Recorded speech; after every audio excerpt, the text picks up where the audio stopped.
Good morning, and welcome to another episode of Sean's Picks of the Week, which is, of course, a wrap-up of my picks of the day over the last week. And as with every week, I had a theme.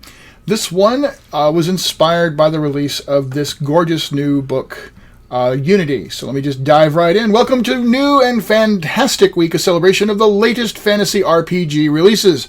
This one starts off with its inspiring product, the Unity RPG. Side note there, folks, as always, if you've got something out there that you're really excited about and you want me to know about it and maybe cover it as a pick of the day, just drop me a line. I'm very easy to find on Facebook and elsewhere. So anyway, Unity RPG from Shaintar Studios. I had the pleasure of consulting with them early on as they put their Kickstarter together, and I was very kindly rewarded by having my eternal hero, Nick Silverwolf, aka The Walker, cast as a character in the setting, complete with an awesome art piece. Yes, I was very excited about this.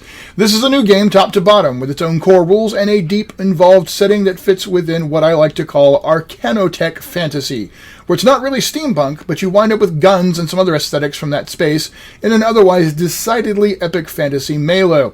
The art, frankly, was the first thing that brought me into this one, and it's something truly special. Seriously, I got a chance to consult with these guys. I was very excited. The Anson and the rest of the crew over there are really neat, and they put a lot of love into this. You'll note down in the actual description there is a 40-page free sampler, so you can get a deep look at what this thing's about. So 40 pages of free stuff to check it out and see if it's worth your time, which I think it is. I'm looking forward to this. This is one that goes on my list of I hope somebody gets around to running it because I'd love to play.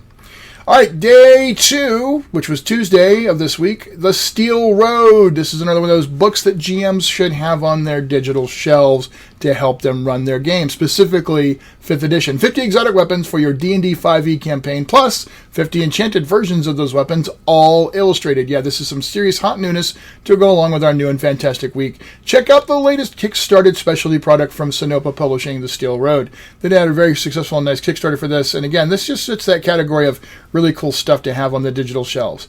Moving on to Wednesday's pick, ManaStorm. Today we continue the new and fantastic week and celebrate the latest fantasy-themed products, the spotlight shining on ManaStorm World of Shaintar for the Pathfinder RPG. 16 new races and a world surrounded by a bubble of strange radiation are the core elements of this 500-plus page tome meant to give you a whole new setting for your Pathfinder gaming. So those of you who are still really into Pathfinder and loving it, and would like a new world to take your heroes to, here you go. All right, moving on to Thursday and the return of our Talsorian games. I'm actually surprised I missed The Witcher when it first came out, considering it's the first new product from venerable and beloved publisher R. Talsorian Games in a very, very long time. They're on a 4-year hiatus, as it turned out. They've been pretty much heads down with the Cyberpunk 2077 computer game project, which, by the way, wow, if you haven't seen the previews of that, check it out. But here at last is this well-received adaptation of the fantasy digital game, itself based on a series of short stories and novels from Poland, a most excellent addition to New and Fantastic Week. The best part for me is that it's co-written by Lisa Pondsmith and Cody Pondsmith, the latter who I remember meeting as a baby, and now he's a fellow game designer. This is one dynasty I'm thrilled to see develop. Quick side story here. When I first met Mike and Lisa Pondsmith many, many years ago, I met Cody as a wee bairn. I still in diapers he was.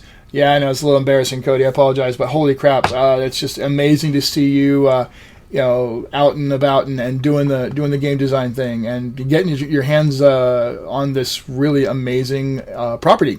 So there you go, The Witcher from R. Talsorian. And finally, today's pick, Warhammer Fantasy Roleplay 4th edition. It's an established fact that I am no fan of dark fantasy, and there's no more grimdark a place than the world of Warhammer Fantasy. Yet it is also inescapable that Warhammer is a definitive game and setting, and this 4th edition from Cubicle 7 takes you back to the old world in ways both familiar and new.